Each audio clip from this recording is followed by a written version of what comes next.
на 5 языках. Вау! Дорогие наши друзья, здравствуйте! У нас в гостях удивительный человек. Мой коллега-журналист, невероятно талантливый журналист из Германии Бернхард Классен.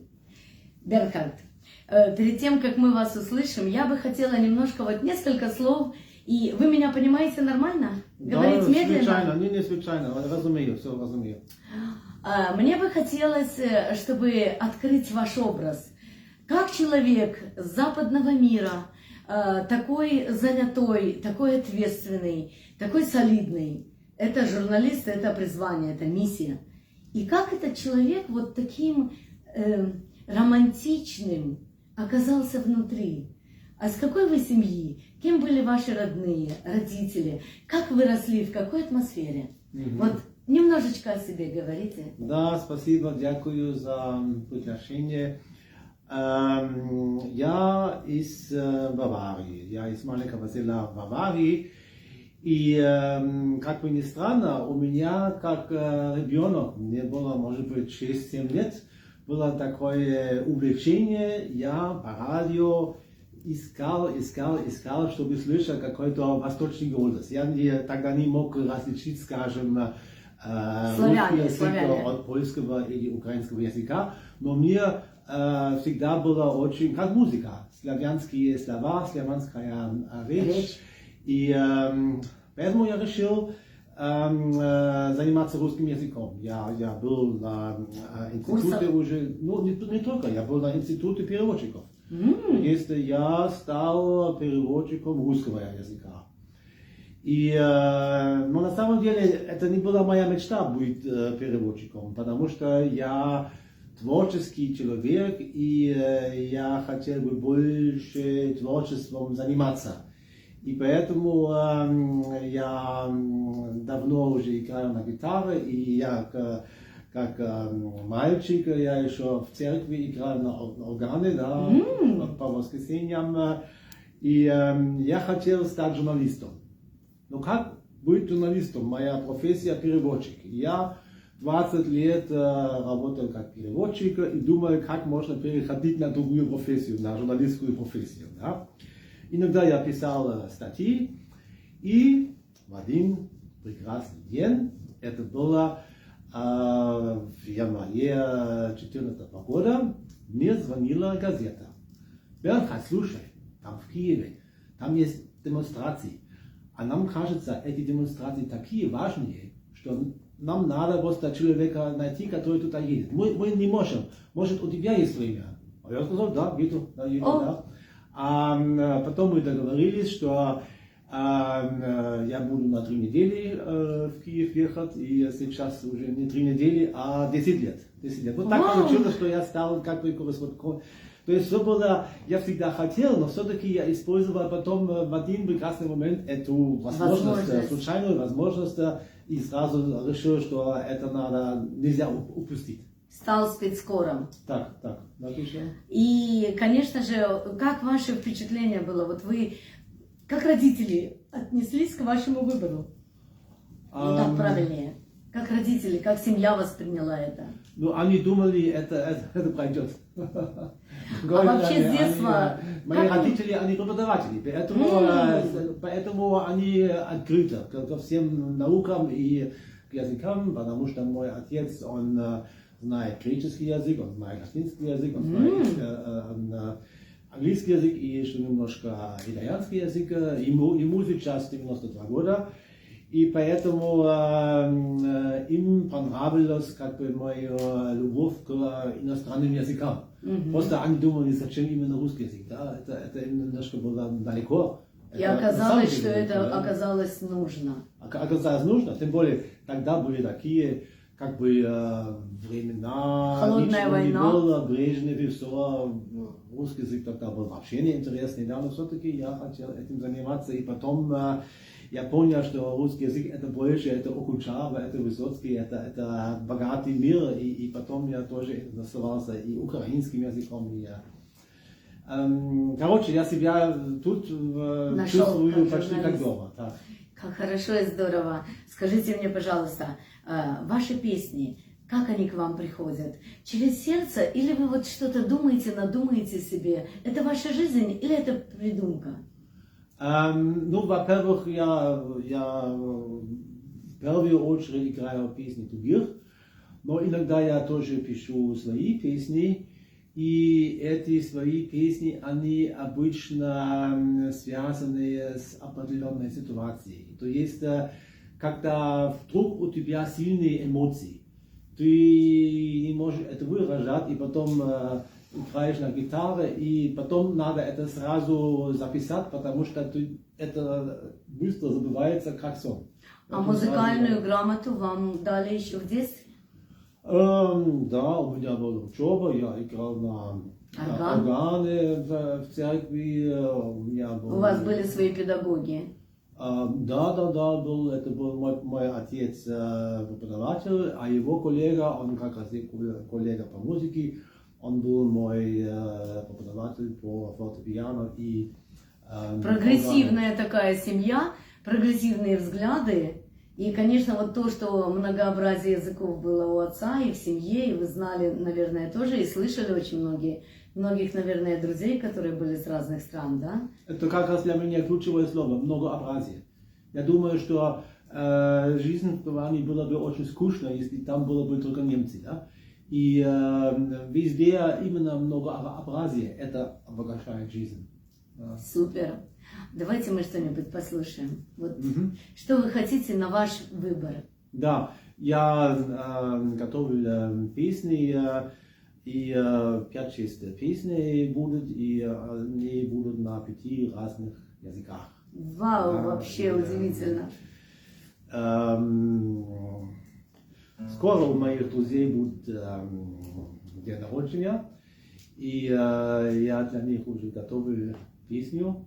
Да. Сюрприз будет. Нарочение, да.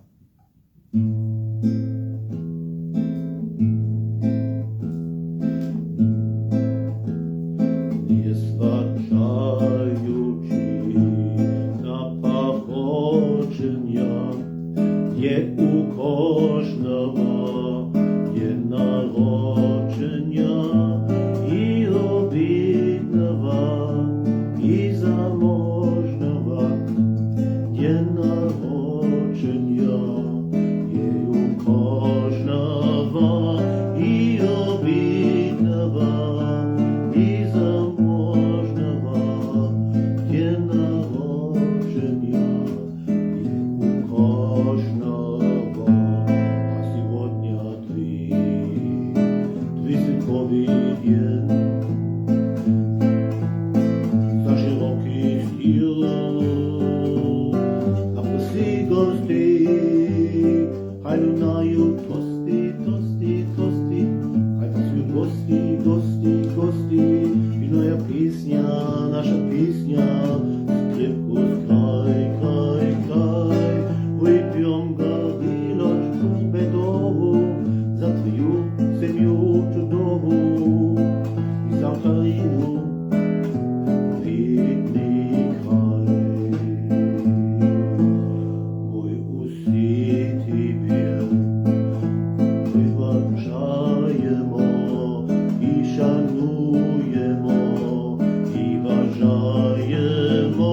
Чтоб 100 лет тобі ще любилася, чтоб сбылося, что наснилася,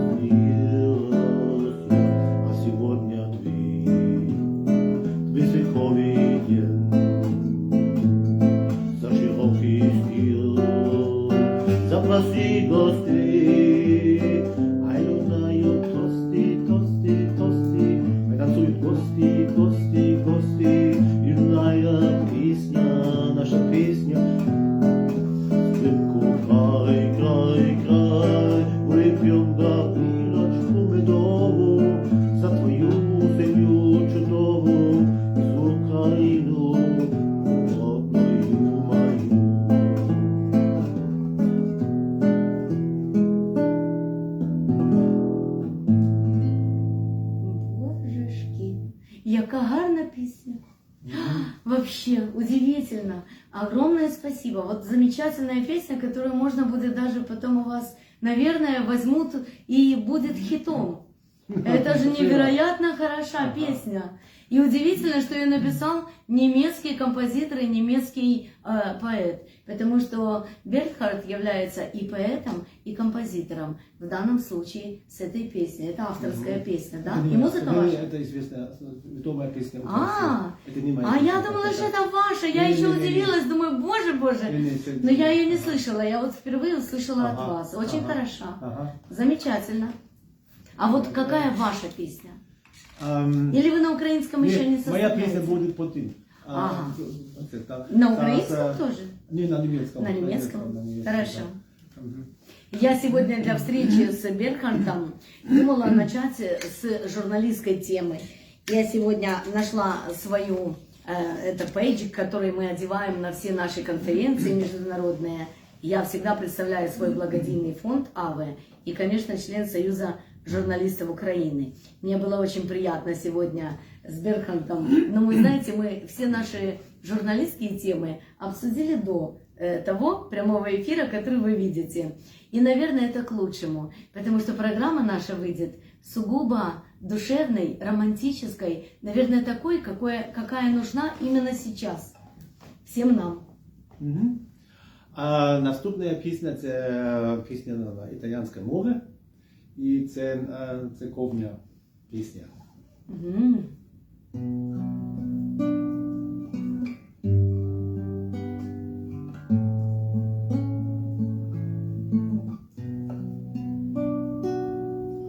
Tu sei la mia vita, altro io non ho. Tu sei la mia strada, la mia verità. Nella tua parola io camminerò, finché avrò respiro fino a quando tu vorrai. Non avrò paura se tu sei con me. Io ti prego, resta con me. Credo in te, Signore, nato da Maria, Figlio eterno e santo, uomo come noi, morto per amore, vivo in mezzo a noi, una cosa sola con il Padre tutti noi, fino a quando io so, tu ritornerai, per aprirci il regno di Dio. Tu sei la mia forza, altro io non ho. Tu sei la mia pace, la mia libertà. Niente nella vita si saprà. So che la tua mano forte non mi lascerà. So che da ogni male tu mi libererai e nel tuo perdono vivrò. Padre della vita, noi crediamo in te, Figlio Salvatore, noi speriamo in te.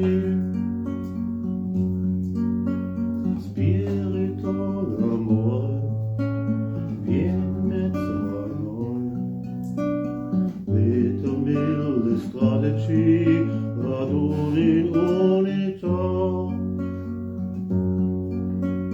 e per mille strade poi, dove tu vorrai, мой Филиппидио.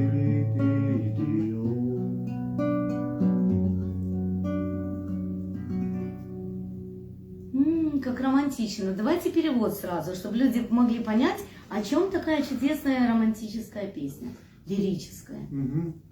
Бог, ты моя жизнь, ты моя правда.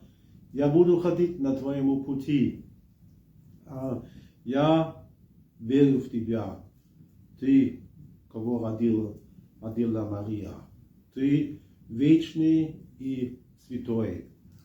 И ты моя сила. Ты мой другой я. Ты мой мир и моя свобода. И жизнь моя не может быть без тебя.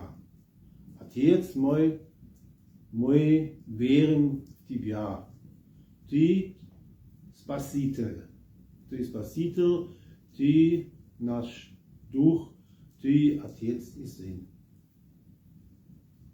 Вот что для вас эти слова? Вот очень интересно.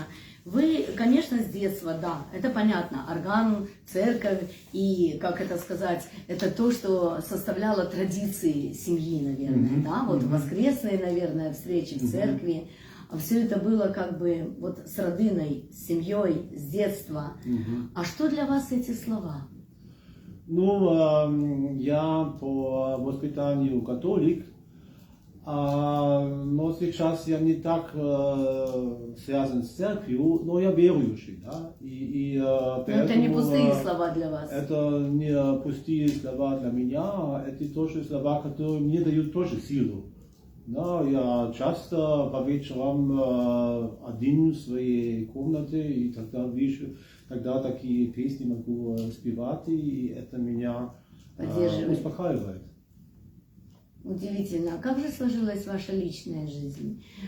Сколько в вашей жизни любовь? Есть ли любовь? Встречи, женщина сердца? Или вам некогда? Или вот вы полностью себя посвятили миссии? Нет, я женат, и я уже жду с нетерпением, как я могу вернуться в Германию через 2 недели. Да. И я обычно 2/3 года в Украине и 1/3 в Германии. Есть как-то сердце, которое вас ждет. Ну да, Регина ее зовут, так. И она тоже с вами, как католичка, она тоже в одной вере с вами?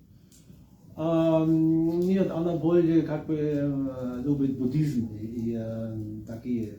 Но это вас не смущает? Нет, потому что надо уважать друг друга, и я думаю, вообще нету в этом мире человека, который во всех вопросах как бы думает так, как я думаю. Да? Поэтому... Пошли мне Господь второго, такого же, как я, как пел Высоцкий. Но я хочу только сказать, что многим из наших соотечественников стоит брать пример с этого удивительного немецкого журналиста, с этого удивительного человека, который проявляет такую толерантность. Причем эта толерантность касается не только языков, как вы видите, в его семье говорят на разных языках, но и даже вероисповедания. Вот эта толерантность, которая делает человека прогрессивным человеком. Он человек мира. И это очень много значит. Возвращаемся к творчеству. Нет, я не думаю, что мы можем говорить, ты должен думать так, как я, иначе я тебя не люблю. Это не хороший подход. Да? А сейчас я буду петь песню на английском языке. И это тоже мой любимый певец Jim Croce, его уже не 30 лет. И его песни я тоже люблю, поэтому...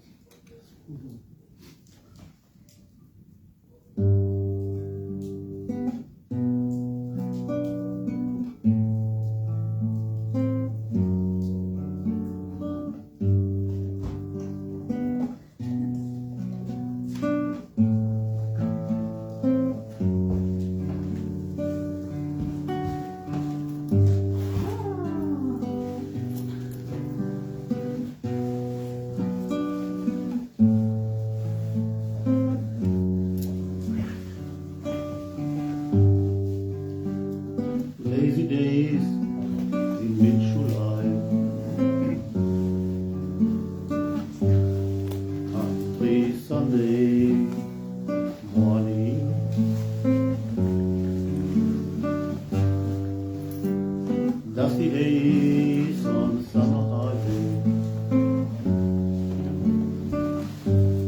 Sweet magnolia calling. Now and then I find myself thinking of the days that we were walking in the Alabama rain.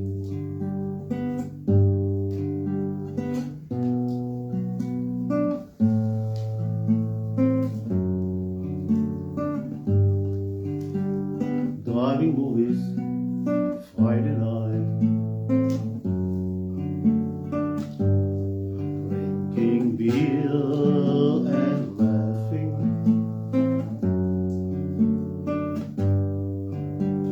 Somehow things were always right. I don't know what happened. Now and then I find myself thinking of the days that we were walking in the Alabama rain.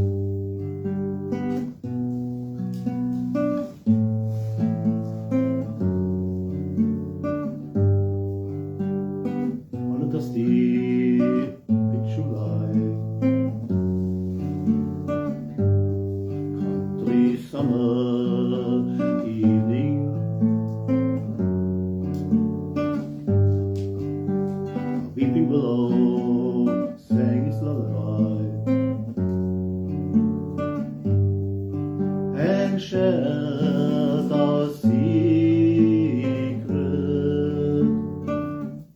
Now and then I find myself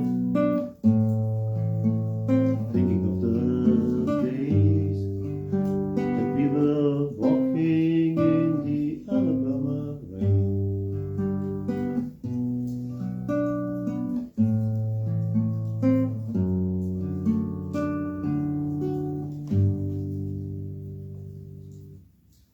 Боже, я смотрю, как здорово, у вас каждая песня на языке именно итальянский, я смотрю итальянский язык, на английском я действительно вижу английский текст. Я изучаю английский, боже, я пишу русскими буквами, это значение, это такой кошмар. Сейчас я смотрю, думаю, есть куда, есть к чему стремиться, есть чему учиться. И вы вот каждый текст, вот этот текст конкретно на английском языке. Вообще. И до этого был итальянский текст, а до этого был украинский текст. И именно украинский текст. И вы его хорошо, легко читали. Да. Невероятно здорово.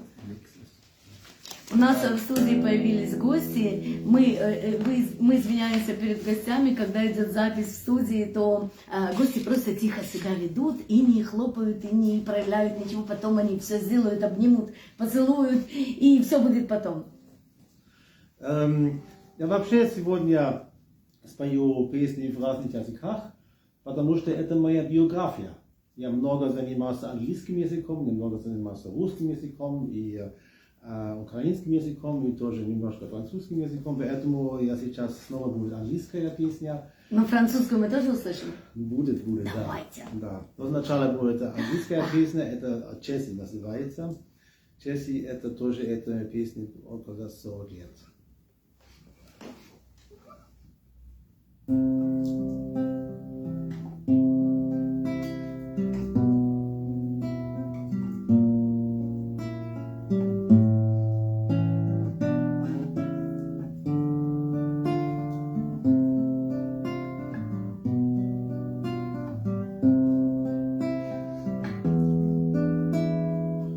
Jesse, come home.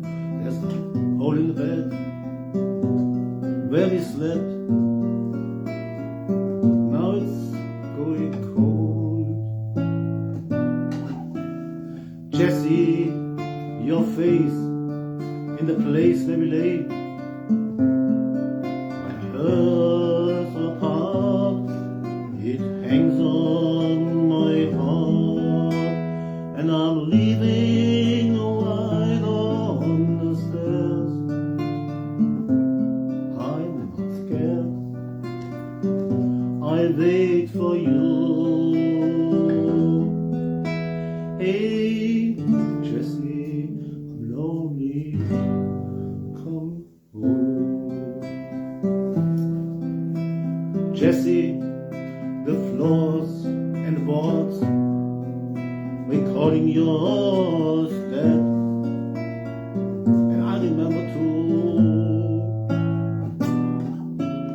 all the pictures are fading and shaded in paint. And still at the table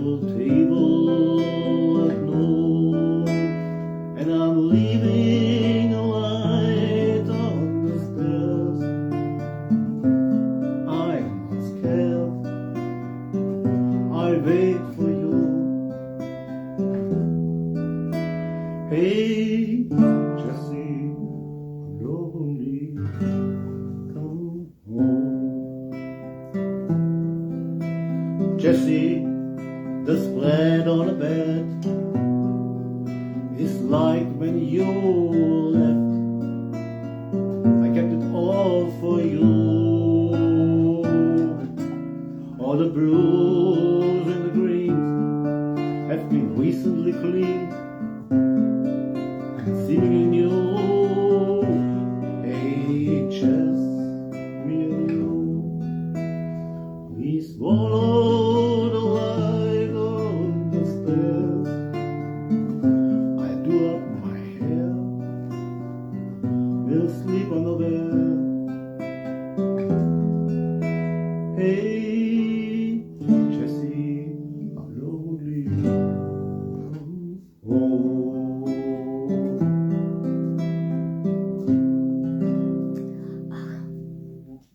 А вы знаете, как хорошо понимать? Да? Как здорово понимать. Когда говорит мой сын на английском, я его очень мало понимаю. Он говорит американским манер, и половина слов съедается, половина английского нет. Lovely, быстро, быстро, и все это очень быстро, и вообще ничего не понять. А у вас, вы поэты, все понимаешь, еще и читаешь. Думаешь, боже, боже, как хорошо. Здорово. И моя мама, когда писала музыку, у нее тоже рядом с нотами были вот какие-то вот такие, как у вас, вот эти подчеркивания. И так приятно это видеть у вас среди вот ваших нот. Как это здорово! Удивительно тонкие люди, эти музыканты. Вы знаете, это совершенно своеобразный народ. Это же они как птицы, они несут нам ту музыку у небес, которая делает каждое сердце добрее и чище. Спасибо вам за это. Я иду подбрасываю дрова, а вы буквально несколько секунд настраиваете свою гитару.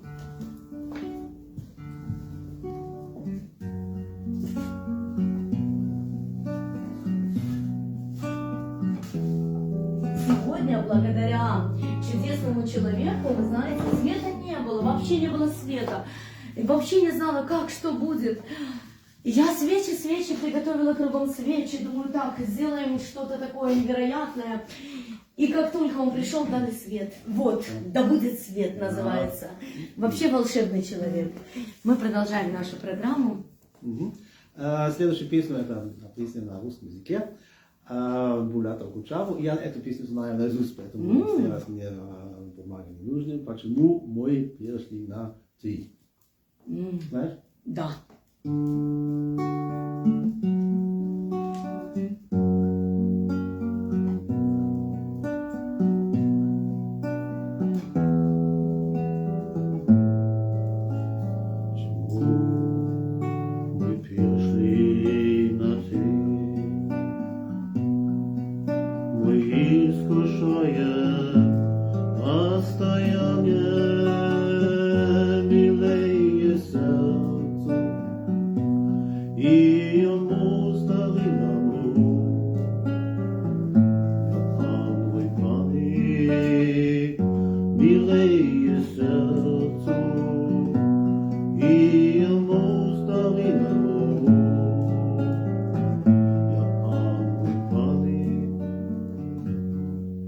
Какими прежде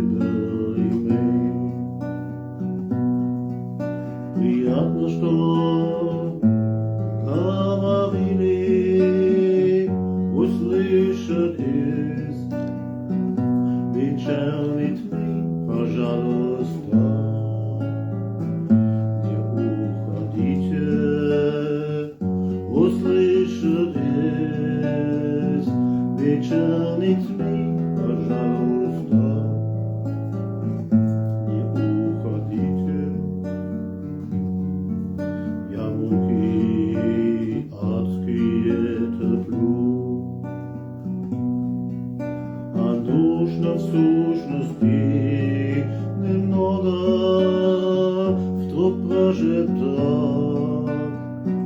Я вас люблю, мой друг, без вас не одиноко вдруг прожито. Я вас люблю, мой друг, без вас не одиноко. Чему мы перешли на ты?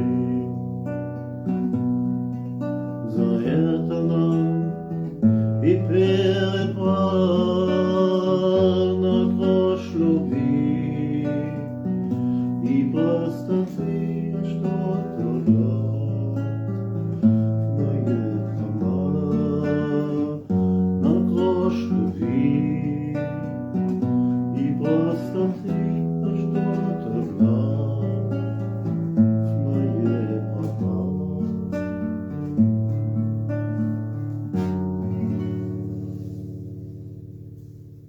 Как это трогательно вообще. А вы своей Регине поете эти песни? Она понимает вообще какие-то языки, вот кроме немецкого, или она такая же, как вы? Вот, как? Ну, она только по-немецки говорит, но для песни ей язык не нужен. Да. Нужна любовь, прежде всего любовь. Особенно вечером уже она любит. Ага, у вас вечерние Когда- такие замечательные есть встречи.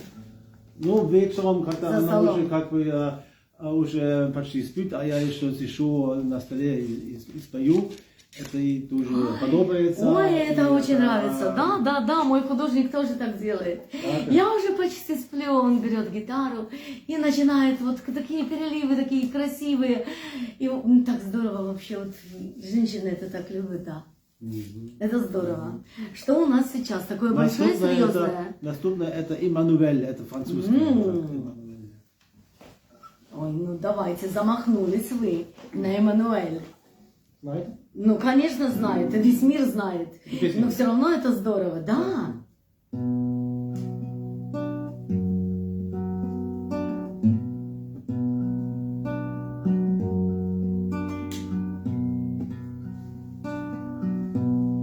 Perdu d'amour, je te l'école de Mano. Qui peut que trop perdu. Mélodie d'amour, je te l'école de Manuel.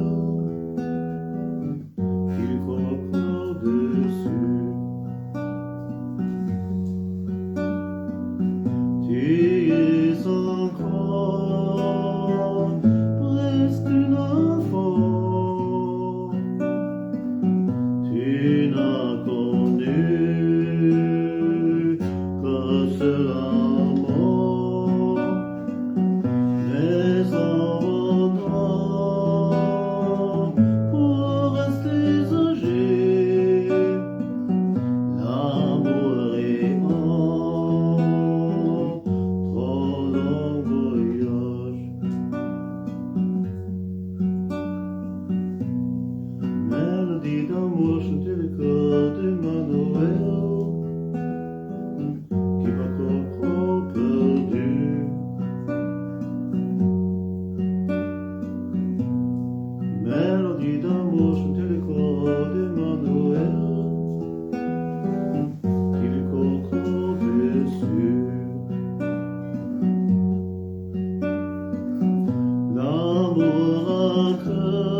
нельзя ничего сказать, ни больше, ни меньше. Великолепно. Вот не зря я ждала все-таки французскую песню. Так? Да. Я даже не знала, что вы выберете. Мы договорились, что у нас абсолютно на выбор Бертолда будет весь его репертуар. Вот все, что он захочет, то, что ему мило, то, что мило его душе. То есть у нас как бы вот все, что вы сегодня видели, это полный вот такой эксклюзив. И наступная песня, тоже французская песня, называется «Йосеф». Это про... все пишут, говорят про Марию, и никто не говорит, пишет про Йосефа. И этот автор песни думал про бедного Йосефа, который так страдал, он мог бы жениться на Сару, а на Дебора, а на Инших, но нет, он... Женился бы на нормальной женщине. Да, да. Ну да. Значит, Joseph.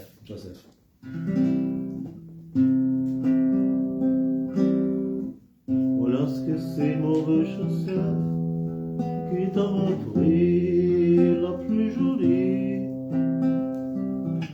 ni des filles de Galilée, qu'on appelait Marie. Tu es peu mauvais chasseur, prends des Sarah ou des Bora, rien ne serait arrivé. Tu as préféré Marie. Tu es un peu mauvais Joseph, rester chez toi, tailler ton bois. Le temps est allé t'exiler, et t'es caché avec Marie. Tu aurais pu mauvais Joseph, faire des petits avec Marie, leur apprendre ton métier, ton père te l'avait appris. Enfin je pense à toi Joseph, mon pauvre ami, lorsqu'il arrive, c'est toi qui m'avais demandé qu'il vivre heureux avec Marie.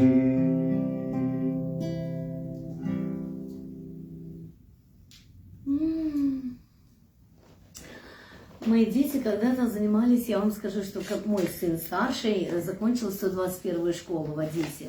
В Одессе есть школа, где это как бы английская считается школа, но в ней 5 языков. И детей из 1 класса тестируют, то есть ваш ребенок проходит тестирование, и если он его выдерживает, то он входит в эту школу. И вот 121-я школа дает знания на английском, на французском, на английский, французский, польский, боже, итальянский, испанский факультативно, русский, украинский. И я так рада, что мои дети изучали французский. Это так здорово. Вот французский язык, он все-таки очень мелодичный. Язык любви, говорят, да?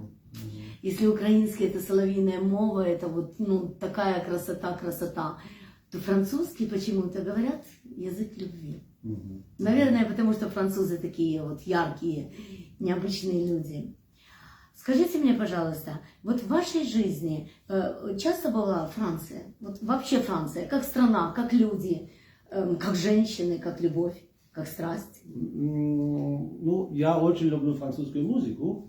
Я не могу моему отцу прощать за то, что когда у нас был выбор в школе между греческим языком и старым греческим языком и французским языком, он решил, что я должен заниматься греческим языком. Но греческий я это же хотел, латынь? Нет, да, он ближе да. к латыни, а на латыни почти все. Ну да, но латынь это древний мир. зачем мне нужны старые языки? Да? Это французский язык, это живой язык, это красивый язык. И да? вы Я решили хотел все-таки овладеть этим языком? Ну, я хотел, да, а отец тогда, поэтому я только поздно начал заниматься французским языком, и я, конечно, хуже говорю на французском, чем, например, на русском, украинском и английском языке. Да. Ну, вы строги к себе. Но я люблю французский язык, да. Здорово. Ну, а греческий язык вообще, это же язык классики, это язык Древнего Рима, это язык Древней Греции, это язык латыни, там же все. Ну да, но французский язык это как бы знаешь этот язык, Франция тебе открыта. Не знаешь язык, мало можешь как бы быть во Франции без языка. Это А сложно, как же да, во Франции поэтому- так много арабов и турков, и армян, и все обходятся как-то так это? Или они все изучают, и Ну, они легко изучают, дается? а там во Франции Легко английским дается, языком да? сложно, как бы. Ну, французский прекрасен, Да. я вам скажу, он очень легко входит, наверное, потому что он такой лямурный, вот, ну вообще, вот даже слово лямурный. Вообще невероятный. Да. Невероятный язык, очень легкий. А польским языком вы владеете?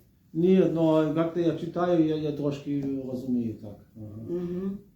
Ну вот, Так. еще польский изучали в 120. Я сейчас вспомнила, я даже вспомнила, не поверите, боже, сколько лет прошло. Вляз котик на потик і мругав. Ладна то пісенька, не туга, не дуга, не крутка, лечь сам раз. Зашпевай котичку еще раз. Это я с ребенком вот в 1 классе учила эту песенку, и вдруг она мне вот так и осталась у меня, знаете, как клепка. Клепка, и все. И вот где-то, ну, вообще очень хорошо и здорово у вас звучит ваш немецкий язык. Я именно на вас смогла снять с немецкого языка для себя табу. Вот когда вы пели свою песню авторскую, именно ваше произношение, мягкое звучание немецкого, многолетняя клепка была, я вам скажу. Большая, много лет была. Мама мне всегда говорила, есть Гитлер, но есть Шиллер, есть Гёте. Не забывай этого. Не надо, немецкий язык ни при чем к Гитлеру, на нем говорил великий Гёте.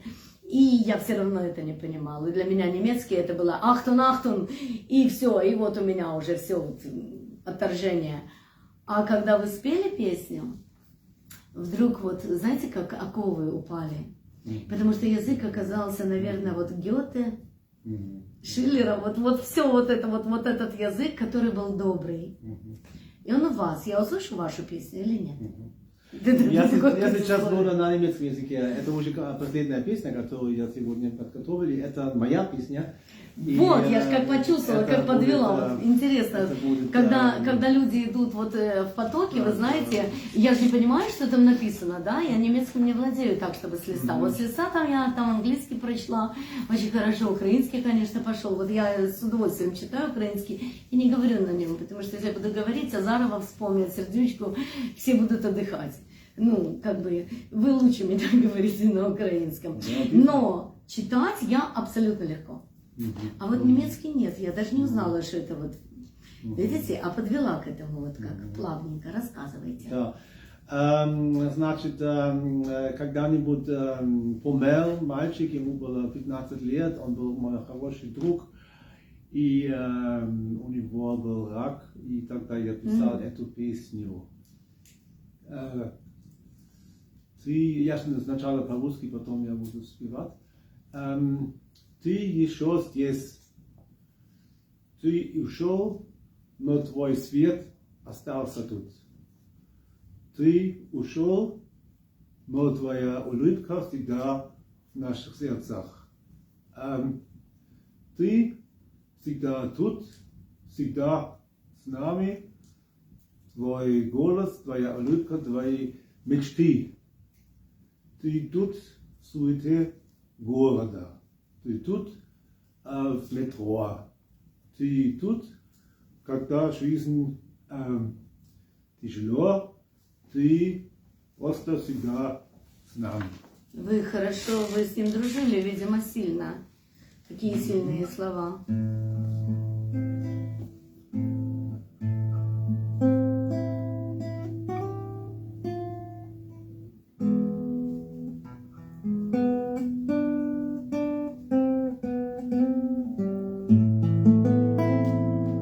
Du bist weg, aber dein Licht ist immer noch da.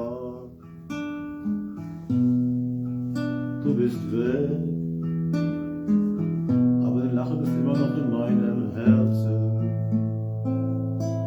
Du bist da, du bist immer bei mir. Deine Stimme, dein Lachen, deine Träume. Du bist da im ganzen Trubel der Stadt, du bist da wenn die U-Bahn einfährt in die Station. Du bist da, wenn der Kummer packt mich mit Hand. Du bist da, du bist einfach immer nur da. Du bist weg, aber dein Licht ist immer noch da.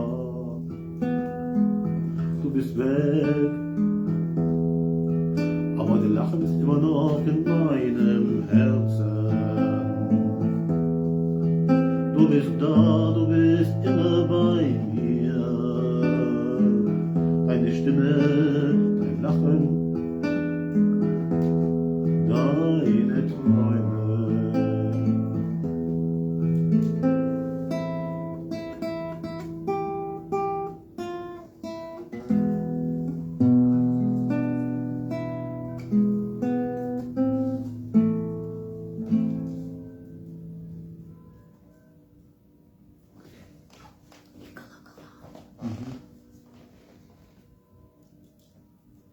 Да. У нас тоже очень много людей уходит, и особенно сейчас, нам близких людей, и очень тяжелые расставания.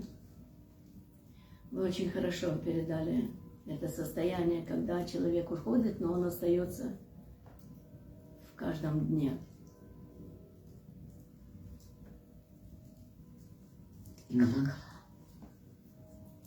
Мне так нравится, вы знаете, когда я строила этот дом, я его строила сама, по моим чертежам он построен, и я как архитектор сработала на 100%. И эта стена, мне говорили, здесь не надо окна. Я говорила, здесь надо окно, потому что это окно, оно выходит на храм. И колокольный звон, и когда идет колокольный звон, мне очень нравится.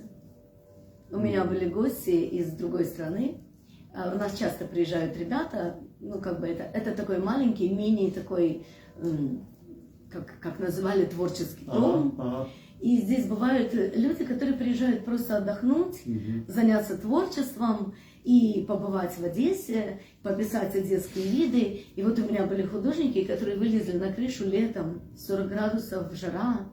Они на крыше у меня с этюдниками пишут купола. Это вообще было невероятное что-то.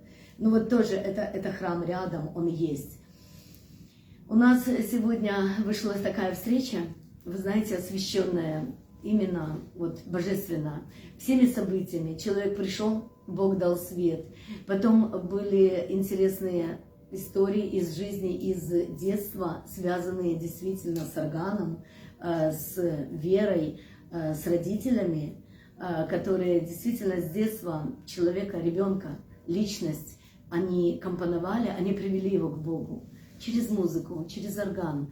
И в дальнейшем музыка осталась с человеком. Вы стали журналистом. Вас полюбила Украина. Вы за 10 лет тоже полюбили Украину? Да, на самом деле я даже не знаю, как-то я говорю, я сейчас домой, что дома, да, потому что тут дома и в Германии дома для меня, да. Теперь у вас и поэтому я вам говорю, что я жду с нетерпением, как-то я могу уехать в Германию через 2 недели. Ну Но да, я любимая знаю, ждет. но я тоже знаю, что через месяц я уже буду ждать с нетерпением, как я могу вернуться в Украину. Да? Это Поэтому здорово. это как бы любовь и к Германии, и к Украине. Я хотела только сказать, вот в Одессе у вас много друзей оказалось? Ну, я понимаю, вся Украина, и мы с вами там иногда, Бенхард где-то уже едет, я уже в Виннице. Только позвонили, ты будешь вот у нас мероприятие. Я не могу, я уже выехал там, куда-то еще выехал, там в Харьков, куда-то под Харьков. И его поймать невозможно, он везде, он везде, знаете, как журналисты. Но Одесса, вот в Одессе, как много друзей тебя ждет? Вот, Ну, это появились всегда у для тебя? меня как бы торжество. Как-то я на вокзале выхожу из поезда и знаю, я сейчас в Одессе. Да. Это очень радость, да. Потом в Одессе очень много друзей и много мне близких и важных людей, поэтому я Ну как Одесса открылась вам? Вот как она вам открылась? Вот вы впервые въехали в этот город. Ах, Одесса. Ну вот все говорят, о, Одесса, Одесса, Одесса. Там одни говорят, русский город, другие говорят, это наше, это то. А вы въехали в Одессу. Вот что вы почувствовали? Во-первых, чтобы знать Одессу, чтобы быть в городе, уже не просто как турист, а просто быть в городе, всего лишь нужно знать одного человека. Потому что через одного человека потом ты одну неделю здесь, и после недели уже 10 человек. Да? Поэтому как раз именно в Одессе люди очень коммуникабельные, они очень открытые, это как раз многокультурный город, что мне очень близко. Поэтому мне особенно в Одессе очень легко. Мы очень толерантны. А кто был первый человек? Кто вам открыл Одессу? Вот этот первый человек. Он не вышел из памяти? Нет, это был Андрей. Андрей, мы тогда занимались вопросом конфликта, экологии. И это был сначала случайный контакт, потому что я его лично не знал, но я был у него, и он так открыто меня принял, и сразу меня познакомился с его друзьями. Потом в следующий раз я познакомился с друзьями друзей, и вот сейчас я знаю несколько десятков людей. Хочу сказать, что у нас есть такой проект АВЭ Эко-Арт. АВЭ – славься. Эко – это экология, и арт – это искусство. АВЭ Эко-Арт. И так как мой фонд называется АВЭ, и АВЭ это славься, то этот проект мы сделали его международным. И первый раз он у нас стартовал в Молдову. Нас встречала Молдова, нам сделали, нашим художникам, удивительный прием, это уже война шла. Но нам еще повезло на начало войны, больше я не рискнула вывозить людей, это большая ответственность. Тем более, что сейчас такая обстановка. Но когда кончится вот эта вся смута, вот это смутное время, я очень хотела бы пригласить вас, когда мы будем в Германии, если мы будем в Германии, пригласить вас в наш проект, чтобы вы нас там встретили, и чтобы вы немножечко рассказали художникам и показали свою Баварию. Там деревни немецкие, мы знаем по нашим немецким. У нас есть здесь немецкие поселения чудесные, дворики, домики, все волшебное, аккуратное, такое вот, но совершенно вот отличное от всего остального. И очень было бы здорово, чтобы наши художники увидели именно Баварию, именно вот такие вот маленькие такие поселения. Города, они известны всем. Там тропы, маршруты проложены, а надо нечто такое, как говорят, вот зеленый туризм, да? То, что настоящее, вот такое исконное, где запахи другие, где птицы поют и кузнечиков слышно. Вот хочется такого. Я очень хочу, чтобы мы встретились вот с художниками, с вами. Они будут писать картины, а вы будете играть на гитаре. И смотреть, как рождается красота. Их глазами, украинских художников глазами будет рождаться красота вот в ваших мест. Я очень надеюсь, что это будет. Мои дорогие друзья, с нами был удивительный человек, замечательный, яркий, открытый, толерантный к миру. И, конечно же, это личность, это творческая личность Берхард Клясин. Выговорила правильно. И первый арт-консул Одессы Рита Голубова. Я рада буду всегда новым встречам с этим удивительным человеком. А мы завершаем наш эфир. Спасибо большое. Для наших гостей я сейчас сделаю арт-обзор. Но это будет заказ.